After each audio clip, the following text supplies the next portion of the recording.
할렐루야, 2024년 3월 20일 수요일 아침입니다. 지난 밤도 잘 주무셨나요? 계속되는 통독의 말씀 사사기 9장 10장의 말씀, 그 중에 9장입니다. 기드온의 얘기인데요. 기드온의 자녀들의 비극, 우리 한번 살펴볼까요? 사람들의 말과 행동의 영향력은 생각하는 것 이상일 때가 많습니다.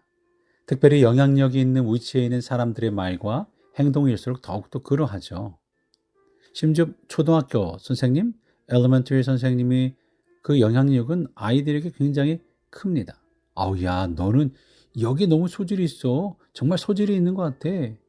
그에게 평생 잊지 못할 그 일생을 좌우하는 영향력 있는 말이 되기도 한다라는 거죠. 아주 유명한 의사가 오진을 해서 환자에게 시한부 인생을 선고했다면 비록 오진이라 하더라도 환자는 그때부터 정말 시한부 인생을 살게 될 겁니다.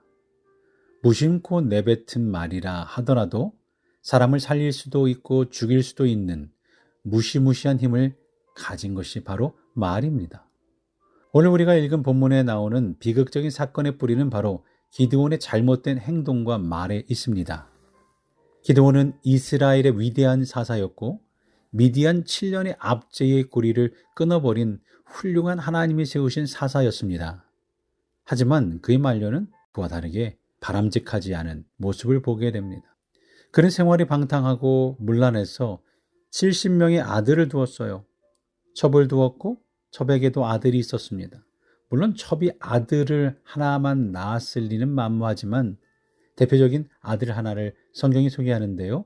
8장 30절, 31절 기드온이 아내가 많으므로 그의 몸에서 낳은 아들이 70명이었고 세겜에 있는 그의 첩도 아들을 낳았으므로 그 이름을 아비멜렉이라 하였더라.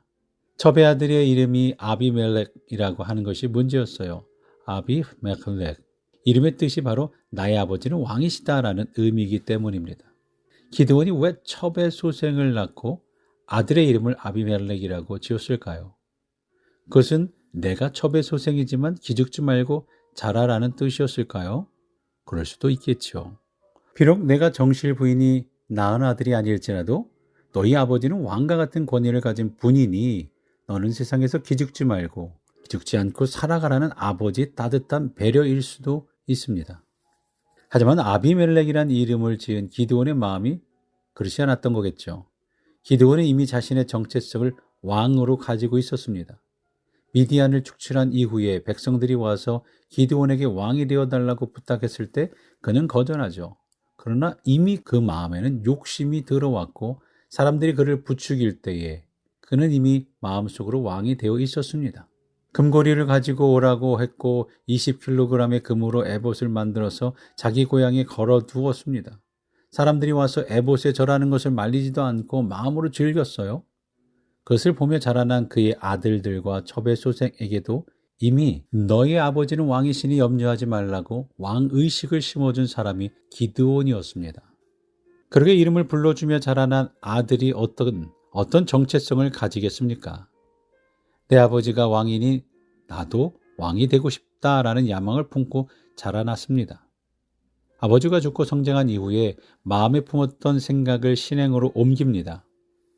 아비멜렉은 자신의 어머니의 고향에 가서 돈을 달라고 하죠.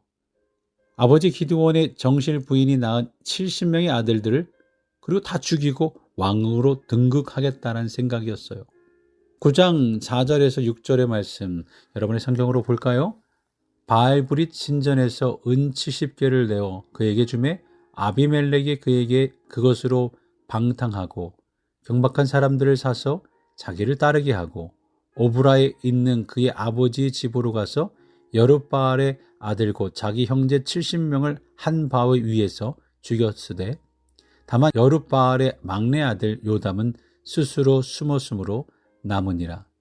세겜의 모든 사람과 밀로 모든 족속이 모여서 세겜에 있는 상수리 나무 기둥곁에서 아비멜렉을 왕으로 삼으니라.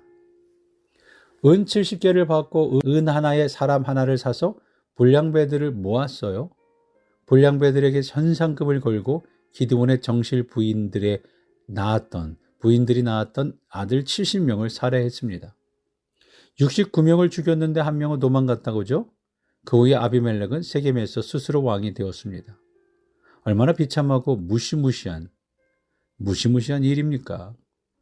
기드온의 행동 하나, 자신의 정욕을 다스리지 못했던 방탕한 생활의 결과, 그리고 자신의 이름을 붙여주었던 결과, 기드온의 마음에 품고 있었던 왕이라는 정체성이 바로 자신의 아들들에게 무지막지한 피해 사륙전이 벌어지게 했고 온 나라를 혼란으로 몰고 갔습니다. 스스로 왕이 된 아비멜렉의 결말 또한 비참했습니다. 그는 사람을 무지막지하게 죽였고 생명을 귀히 여기지 않았습니다. 은 하나에 사람 생명 하나를 바꿀 정도로 가볍게 여겼죠. 그의 결말은 어떻습니까? 그는 세겜에서 왕이 된 후에 온 나라의 왕이 되기 위해서 온 나라를 피로 물들이는 전쟁을 시작했어요. 그 과정에 데베스라는 성에 갔습니다. 데베스 성에 가서 그는 진격합니다. 그러다가 어이없는 죽음을 당합니다. 53절, 54절 한 여인이 맷돌 윗짝을 아비멜렉의 머리 위에 내려 던져 그의 두개골을 깨뜨리니 아비멜렉이 자기의 무기를 든 청년을 급히 불러 그에게 이르되 너는 칼을 빼어 나를 죽이라. 사람들이 나를 가리켜 이르기를 여자가 그를 죽였다 할까 하노라 하니 그 청년이 그를 찌르매 그가 죽은지라. 다른 사람들의 생명을 가볍게 여긴 아비멜렉의 결말도 아주 가벼운 죽음을 당하게 됩니다. 어이없네. 이렇게 죽어. 이렇게 말이죠. 생명을 소중히 여기지 않고 타인의 생명을 가볍게 여긴 자, 그도 결국 마지막에 이렇게 죽을 수밖에 없게 되는 비참한 결말을 맞게 되었다라는 거예요. 오늘 우리가 읽은 본문을 통해서 받은 교훈들을 마음에 깊이 새기기 바랍니다. 우린 크고 작은 영향력을 가진 사람들이에요. 말과 행동이 주변 모든 사람들에게 선한 영향력을 끼칠 수 있는 귀한 자리에 있는 분들이라는 것, 그렇게 되시기를 간절히 바랍니다. 무심코 내뱉은 말이나 행동들이 사람의 영을 죽이는 무시무시한 일이 일어나지 않기를 바랍니다. 아비멜렉처럼 타인의 생명을 소중히 여기지 않으면 나도 소중히 여김을 받지 못한다는 사실을 생각하시고 모든 사람들을 소중히 여기는 하나님의 백성들 되시기를 바랍니다. 또한 우리 젊은 부부들께서도 자녀들에게 어떤 말, 소중한 말을 남겨야 될지 오늘도 우리 자녀를 키우면서 한 번 더 생각해보고 그 마음으로 서로를 위해주고 존중하는 우리 모두가 되길 바랍니다.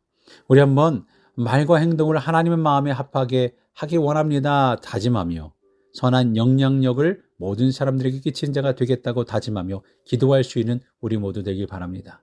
그런 미네소타 연합감리교회 모든 성도님이 되기를 바랍니다. 우리 성도님들을 위해서 기도해 주시고 특별히 오늘 우리 교회 어린 학생 베넷 그랜트선 편도선 절제와 아데노이드 절제를 한다고 그래요. 교회에 알리지 말라고 했지만 함께 기도해 주시고 모든 과정 속에 안전하게 수술이 잘 되도록 우리 모두가 기도해 주실 수 있기를 바랍니다. 기도의 힘을 보태고 작은 것에서부터 하나님의 인도하심이 있게 되고 또 큰 일에도 하나님의 인도하심이 있도록 우리 이 교회 안에 어린 생명을 위해 여러분들 기도해 주시기 바랍니다. 직장 일터 영주권을 위해서 나라를 위해 청년들을 위해 각 부서를 위해 우리 오실 목사님을 위해서도 기도해 주시고 새로운 청년과 새로 오신 가정을 위해 세례받는 이들을 위해 함께 기도해 주시기 바랍니다. 우리 기도하며 나아가도록 하겠습니다. 기도합니다.